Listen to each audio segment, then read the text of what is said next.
Hey, I'm Sam and welcome to my channel. So it's been a few weeks again. I think I've made one video in the last 2 months. So it was a clear day today, so I thought I'd come up here and say a few words. But it's extremely cold and it's very windy as well, so I'll probably just show you this view and then go back down into the woods where I normally record and just say a few words down there. I just love Scotland, absolutely love it. It's a difficult place to live, maybe that's why I love it so much. Okay.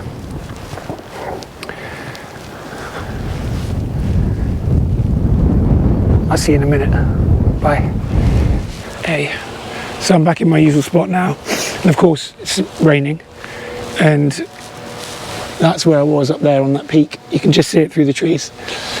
So there might be some raindrops on the lens, but I'm just going to keep talking. So I really want to make this video because I've only made one video in the last 2 months, and as you can hear, I'm closer to the village, so somebody's using a leaf blower or something like that, chainsaw or something. So I'm not going to repeat myself too much in this video, but I do need to recap a few things. It's funny because yesterday or the day before I watched a couple of my videos, recent ones, not old ones, just ones from the last 3 months, and it's just like looking at somebody I used to know. I've been so stuck for so long and I didn't even realise it. I thought I was making miraculous progress, and I think when we are dealing with complex trauma, you know, that's defined our life and shaped our identity, tiny changes, and that's all we're really capable of. I think gradual, slow change, it just feel like miracles. And so, you know, it is important to acknowledge any progress. But you know, I can see how for the last 3-4 years on this channel I've just been trapped, trying to fix myself, trying to understand what happened and how that shaped me and how I could change. But change just feels impossible, and no matter how much progress I made, my relationship to those habitual ways of being would ebb and flow. I'd want to hurt myself. I'd want to get falling down drunk and just numb the pain. I'd try and do the same thing over and over again, even though it didn't work, and just hoping that this time would be different, as I've done my whole life. And no matter how much progress I made in understanding what I needed to do, you know, like the last 2 videos I think are really, you know, the good videos. They talk about what we need. We need to find our place. We need to find our passion, and all of that is true. But I don't think we ever stop coping. You know, no matter how much we fill our lives with nourishing things, we're still coping in the background. I've been coping my entire life. Barely holding on. And I got drunk for the first time when I was 8.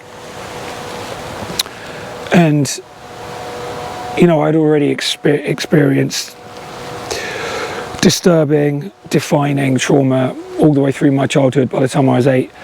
And when I got drunk for the first time, I cried.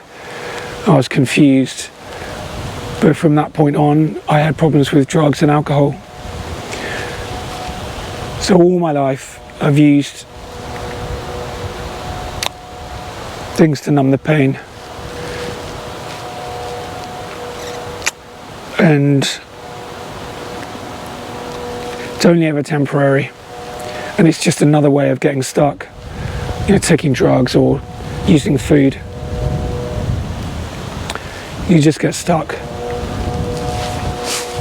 I remember when I was really badly bulimic, I would, I spend like 50 quid a day on food and eat it in a frenzy, and then just get into a blind panic about getting it all out, and then just clean everything away like it never happened.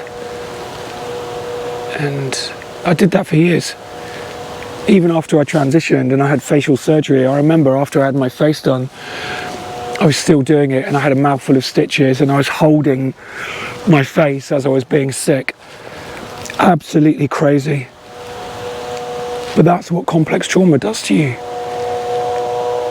This intense self-hate and self-doubt and confusion.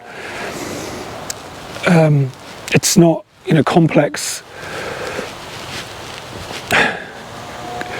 complex doesn't even really begin to describe what happens to you when the caregiver is the abuser.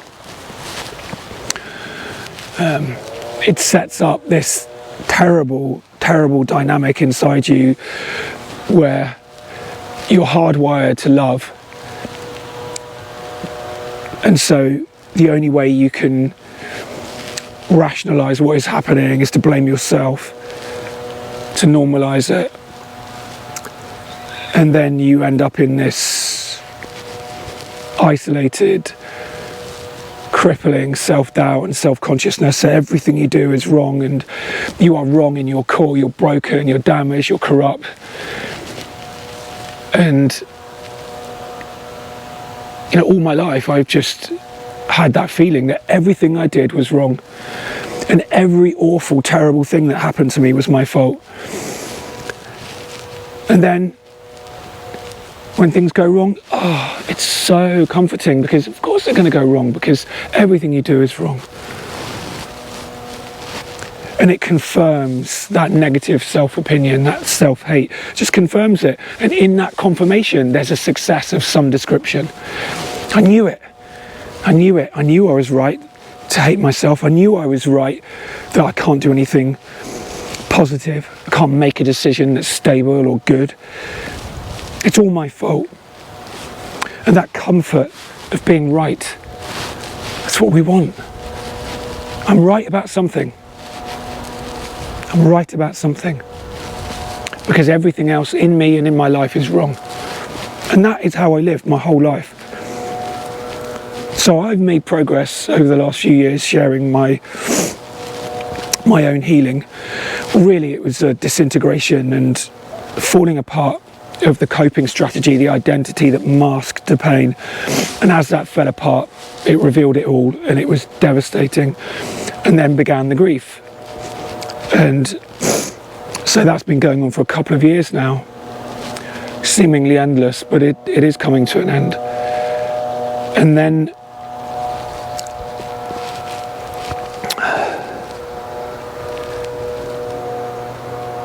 I could only go so far, though. I could only go so far on my own. So I did reach out to various people for help. But nobody can really reach you, I don't think. Nobody can really help you. I think you have to fall apart. You have to fall apart. And then you can begin to rebuild and get help then. But so, to the point of this video, I reached a point where I felt it was the right time to do something a bit more radical. And so, I think nature provides plants, medicines for a reason.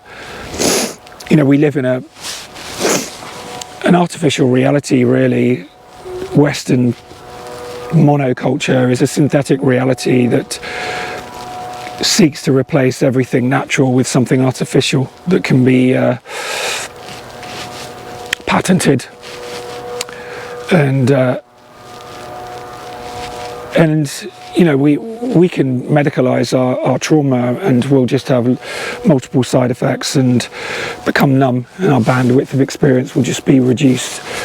Can't feel anything, at the joyful end of the spectrum or the sorrowful end of the spectrum. So there we are in the middle, numb. So I'm not going to do that. I'd rather live with the pain. So anyway, I over the last few weeks, which is why I haven't made a video, because I wanted to come to some kind of conclusion of what I was doing. I took several times. I took some medicine, and I'm not going to tell you what it is or how much I took, but I was way more than heroic in my effort and my commitment to the process, and it was not fun. It wasn't fun, but I do feel changed, profoundly changed by it. That existential doubt and fear isn't there. Now, I ended up curled up in a ball, just screaming in the dark. Each time, just clutching my pillow and screaming into my pillow and just saying, I don't want to feel this anymore. I don't want to feel like this anymore. I don't want to feel like this anymore. I don't want this feeling that's defined my life. I don't want it anymore. And I cried for a bit.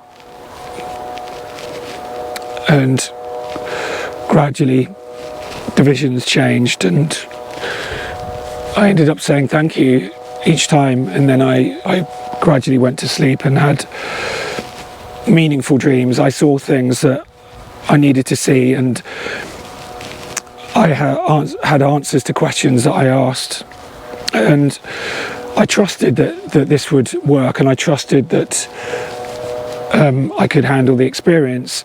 You know, I spent decades of my life numbing my pain with hard drugs, so you know, the mental fortitude it takes to get through that. So is ironic really, because in my case, I went through decades of surviving with, that issue of drugs and what it took to get through that. If only I could have found the strength to go towards the wound and begin to feel everything that I couldn't afford to feel when I was a kid. But I think that's the nature of a survivor. You will not surrender until you absolutely are exhausted.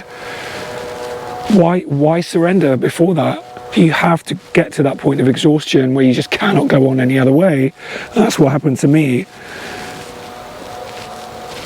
So you survive, you hold on like a clenched fist as long as you can. But then when you get to that point where you simply cannot go on, something has to break. And what broke was me. So I knew I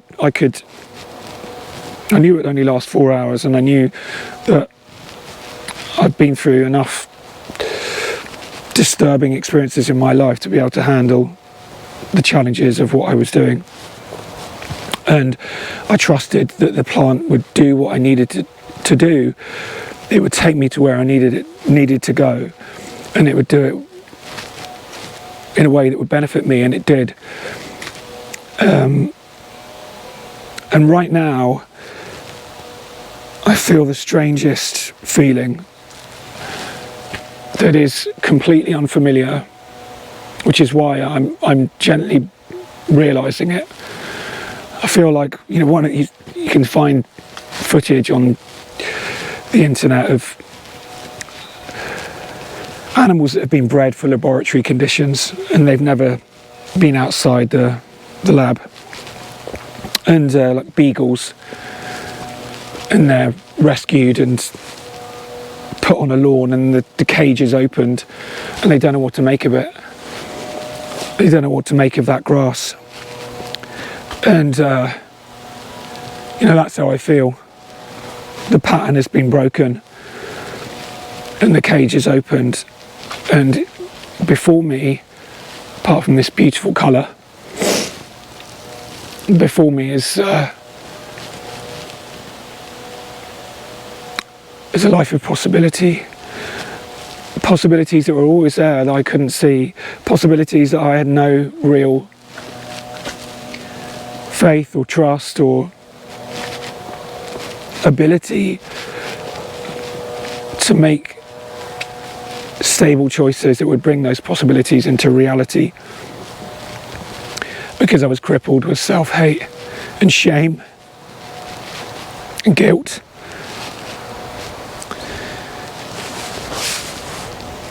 And in some way I needed everything to fall apart.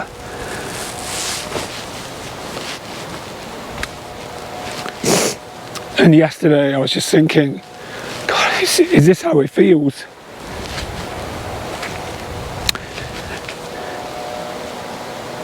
Is this how it feels to live a life where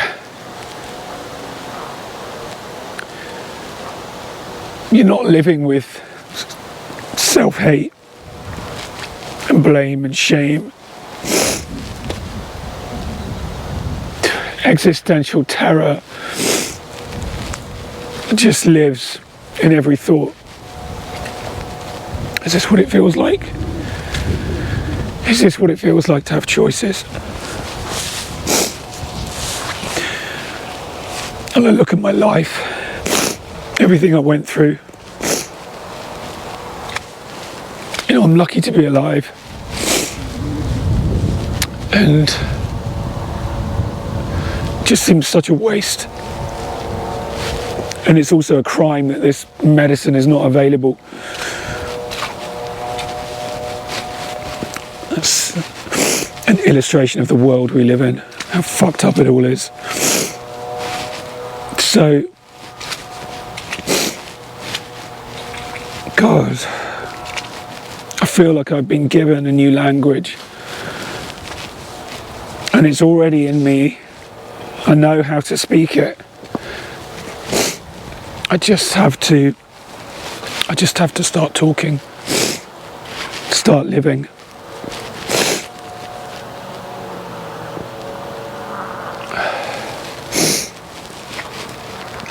And you know, it's been a week since I did the last dose, and I don't think I'll do any more. I don't think I need it.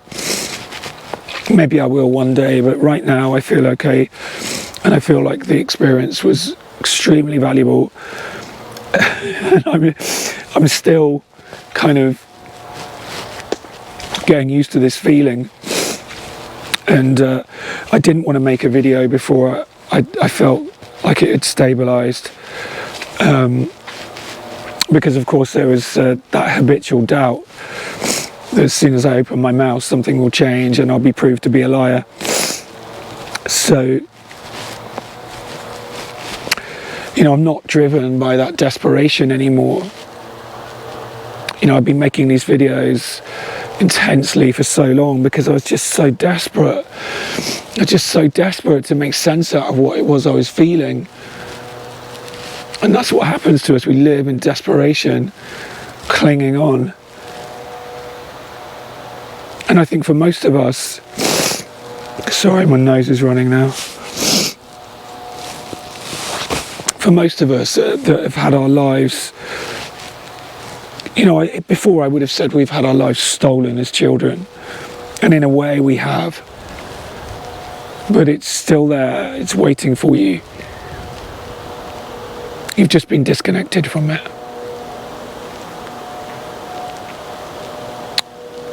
And I think though, you know, for most of us, if not all of us, that experience just the disturbing, contorting, corrupting nature of persistent trauma,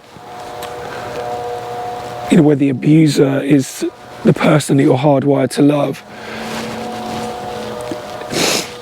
For those of us that experience that, it just feels like you're never ever going to be able to change. You just keep hitting this wall over and over and over again every time you try and meaningfully change something. Who you are, the habits that we develop to cope and survive, because it's hardwired in the structure of our brain. It's our conception of ourselves, it's our conception of the world. But if we can change that, we can change, and that's the most profound difference I feel, is that change is possible. And I've already made changes over the last week where the offerings of habitual behaviours to hurt myself in some way came up and I didn't, or I made a mistake where normally I would have just descended into despair and anguish. I just didn't. It didn't come. And just that in itself is a joyful experience,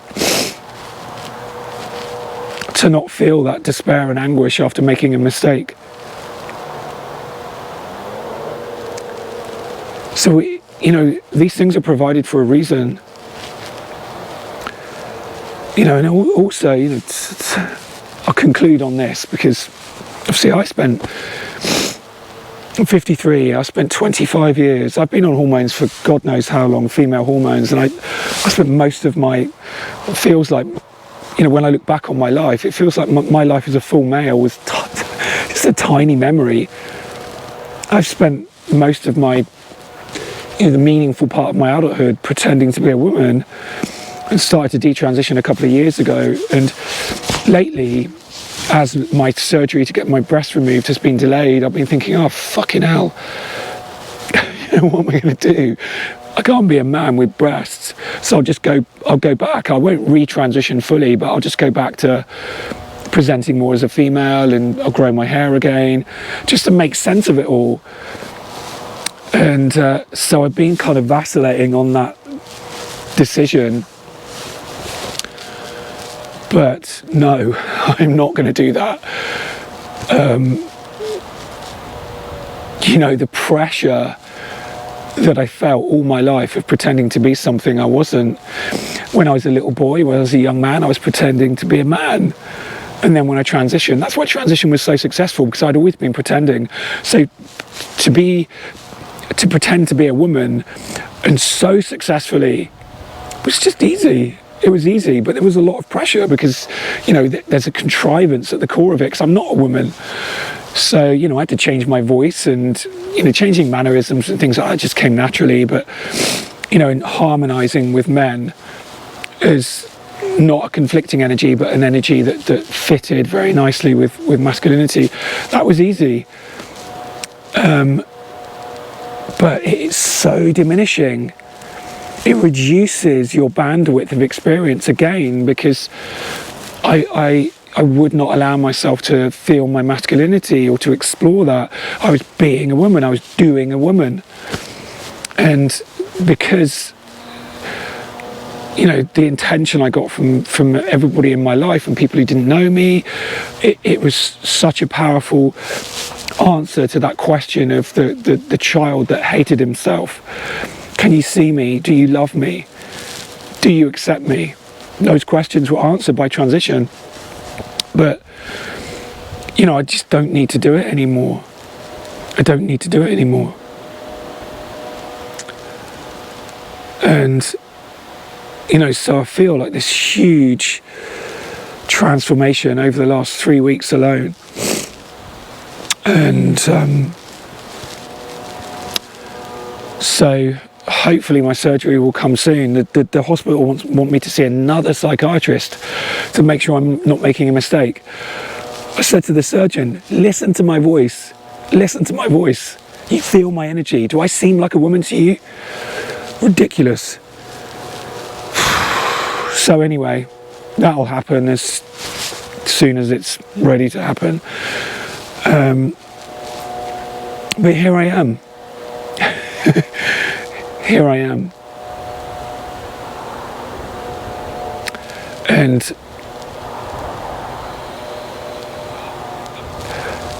I think that I can make choices now that will lead to positive outcomes. And if I make mistakes, it's okay. But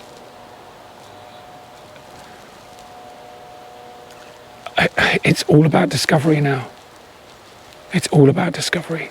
Because every option I've ever given myself in my incessant planning for a future that was certain, it's just narrow. It's narrow. It's protecting. It's small. So I don't know what I'm going to do. I don't know what I love. I don't know what I love. I don't know. You know, in the last video I talked about finding our passion and doing what we love and sharing it as claiming our place here, claiming the space that we occupy already, and being ourselves. Find what you love, share it. I don't know what that is. I don't know what that is. So it's all about discovery from here. I love people, I know that. So whatever I do, it will involve helping other people, maybe helping other people get through what I've been going through. And in that sense, I don't ever want to lose the memory, the visceral memory of what it's like to live with that scream of anguish inside you, just waiting to get out at every opportunity, or waiting for you to descend into despair and give that scream an audible voice. I don't want to forget that ever. I don't want to forget that. But it can be a resource now. A resource from which empathy arises for the suffering of others in the same predicament that I've lived with my whole life. So, you know, for now, I'll just keep making these videos. Yeah, I'm really sorry I've only made one in the last 2 months, because I know that there are people that gain solace from my sharing, and I will try and make more. But I just, you know, like I say, I've been a bit occupied, and I haven't really been driven by that desperate need to make sense of what I was feeling anymore. So, yeah, we'll see where this goes. But thank you so much to everybody that's been so supportive over the last few years, the friends I've made that I talk to regularly, other people that have been dealing with, you know, defining trauma and abuse all their lives, and our shared experience and our conversations has really helped me. And to all those people that are just in the midst of desperation, don't ever give up, because change will come when you're ready to make it happen. So, okay.